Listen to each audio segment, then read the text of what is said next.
नमस्कार। प्रादेशिक समाचार के साथ मैं पूनम केरकेट्टा। पहले मुख्य समाचार।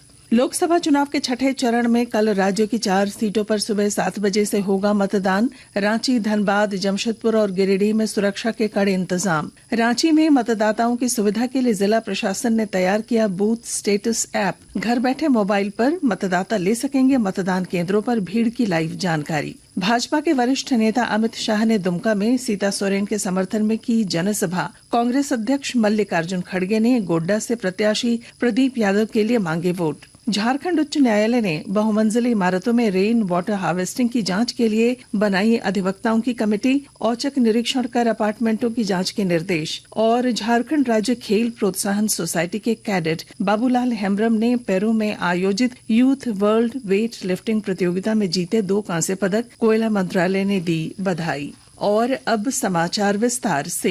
लोकसभा चुनाव के छठे चरण में कल राज्य की 4 सीटों पर सुबह 7 बजे से वोट डाले जाएंगे। जिन सीटों पर कल राज्य में मतदान होना है उनमें रांची, धनबाद, जमशेदपुर और गिरिडीह शामिल हैं। इस चरण में राजनीतिक गलियारे के कई प्रमुख नेताओं की किस्मत ईवीएम में कैद हो जाएगी। इनमें रांची से भाजपा के वरिष्ठ नेता संजय सेठ, जमशेदपुर से विद्युत वरण महतो, धनबाद सीट से ढुल्लू महतो और गिरिडीह सीट से एनडीए गठबंधन के चंद्र प्रकाश चौधरी शामिल हैं। कांग्रेस और इंडी गठबंधन की ओर से यशस्विनी सहाय, अनुपमा सिंह, समीर मोहंती और मथुरा महतो चुनाव मैदान में हैं। चुनाव आयोग ने संसदीय क्षेत्र में सुचारू और शांतिपूर्ण मतदान सुनिश्चित करने के लिए व्यवस्था की है। मतदान केंद्रों पर हेल्प डेस्क, टेंट, छाया, पीने के पानी, रैंप, शौचालय, दिशा संकेत, व्हील चेयर से लेकर बिजली तक की बुनियादी सुविधाएं दी गई हैं, जिससे बुजुर्ग और दिव्यांग व्यक्तियों सहित प्रत्येक मतदाता आसानी से अपना वोट डाल सकें।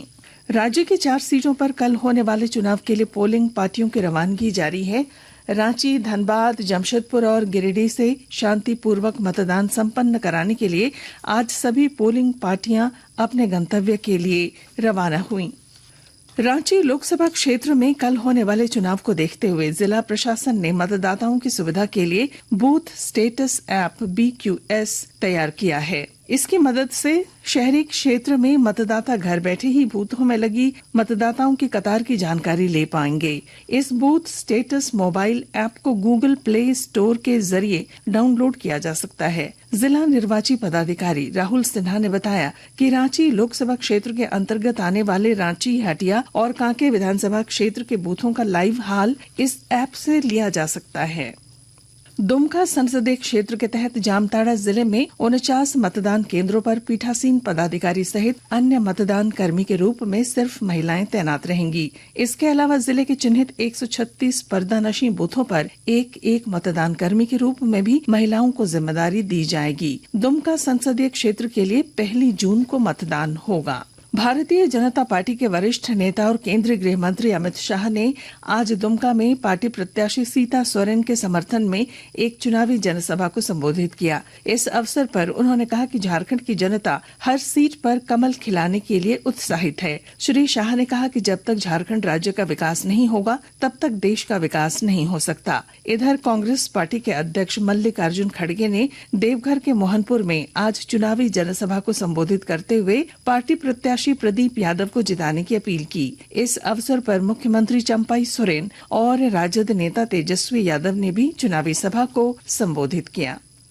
झारखंड मुक्ति मोर्चा की नेत्री कल्पना सोरेन ने आज पाकुड़ के अमड़ापाड़ा और साहिबगंज के बोरियो क्षेत्र में राजमहल लोकसभा सीट से पार्टी के प्रत्याशी विजय हांसदा के पक्ष में चुनावी जनसभाओं को संबोधित किया। इस अवसर पर उन्होंने भारतीय जनता पार्टी पर आम लोगों से झूठे वायदे करने के आरोप लगाए। श्रीमती सोरेन ने सभा में मौजूद लोगों से इन झूठे वायदों में नहीं फंसने की अपील की।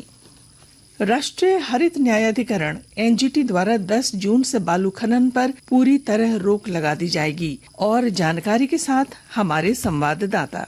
लातेहार जिला खनन पदाधिकारी नदीम शफी ने जिले में हो रहे बालू के अवैध खनन एवं भंडारण पर चिंता जताई है। उन्होंने बताया कि लगातार यह सूचना मिल रही है कि जिले के सभी प्रखंडों में इन दिनों बालू माफिया सक्रिय हो गए हैं। डीएमओ ने बताया कि 10 जून से एनजीटी द्वारा बालू के खनन व परिवहन पर पूर्णतः पाबंदी लगा दी जाएगी। यही कारण है कि बालू माफिया बालू के भंडारण में जुटे हुए हैं। उनकी मंशा स्टॉक किए गए बालू को ऊंचे दामों पर बेचना है, लेकिन यह कतई संभव नहीं है। उन्होंने कहा कि जिले की उपायुक्त गरिमा सिंह के निर्देश पर बालू के खनन व भंडारण के खिलाफ लगातार छापामारी अभियान चलाया जा रहा है। संजय कुमार तिवारी, आकाशवाणी समाचार, लातेहार। आकाशवाणी के ताजा तरीन समाचारों के लिए आप हमारी वेबसाइट news.air.gov.in पर लॉग ऑन कर सकते हैं। ताजा समाचार X handle @AIR news alerts और Facebook page All India Radio News पर भी उपलब्ध है। आप प्रादेशिक समाचार एकांश के एक्स हैंडल @AIR न्यूज _ और फेसबुक, इंस्टाग्राम पेज तथा YouTube channel AIR news Ranchi पर भी हमारे बुलेटिन सुन सकते हैं। प्रादेशिक समाचार आप आकाशवाणी रांची से सुन रहे हैं। झारखंड उच्च न्यायालय ने आज रांची की बहुमंजिली इमारतों में रेन वाटर हार्वेस्टिंग सिस्टम की जांच के लिए 6 अधिवक्ताओं की कमेटी बनाई है। यह कमेटी औचक निरीक्षण कर रांची शहर के ऐसे 5 तल्ले वाले 648 अपार्टमेंट में ये जांच करेगी कि वहां रेन वाटर हार्वेस्टिंग चालू स्थिति में है या नहीं। इसके अलावा न्यायालय ने रांची नगर निगम को रांची शहर के 3 और 4 तल्ले वाले भवनों में भी वाटर हार्वेस्टिंग के संबंध में सर्वे कर रिपोर्ट दाखिल करने के निर्देश दिए हैं।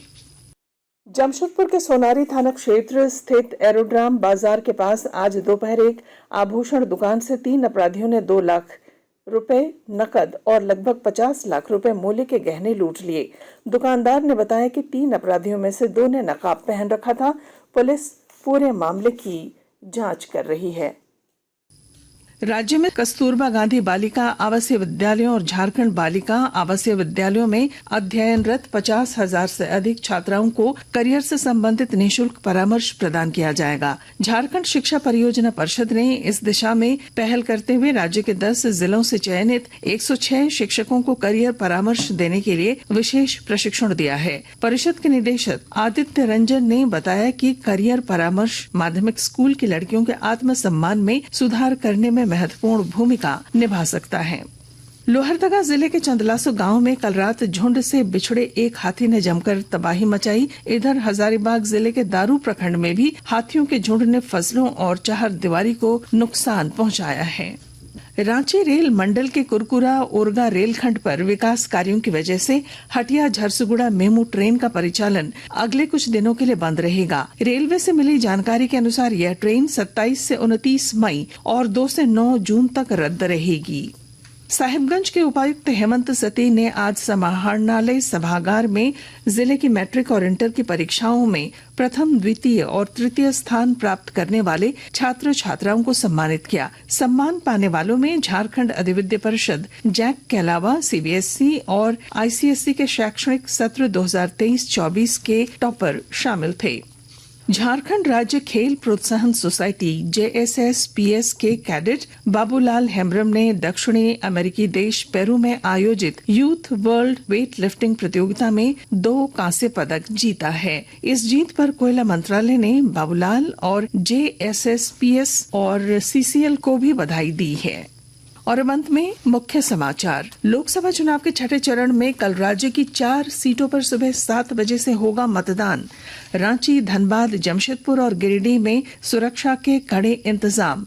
रांची में मतदाताओं की सुविधा के लिए जिला प्रशासन ने तैयार किया बूथ स्टेटस ऐप। घर बैठे मोबाइल पर मतदाता ले सकेंगे मतदान केंद्रों पर भीड़ की लाइव जानकारी। भाजपा के वरिष्ठ नेता अमित शाह ने दुमका में सीता सोरेन के समर्थन में की जनसभा। कांग्रेस अध्यक्ष मल्लिकार्जुन खड़गे ने गोड्डा से प्रत्याशी प्रदीप यादव के लिए मांगे वोट।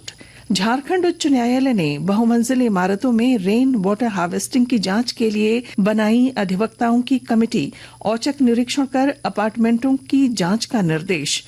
और झारखंड राज्य खेल प्रोत्साहन सोसाइटी के कैडेट बाबूलाल हेम्ब्रम ने पेरू में आयोजित यूथ वर्ल्ड वेट लिफ्टिंग प्रतियोगिता में जीते 2 कांस्य पदक। कोयला मंत्रालय ने दी बधाई। और इसके साथ ही आकाशवाणी रांची से प्रादेशिक समाचार का ये बुलेटिन समाप्त हुआ। नमस्कार।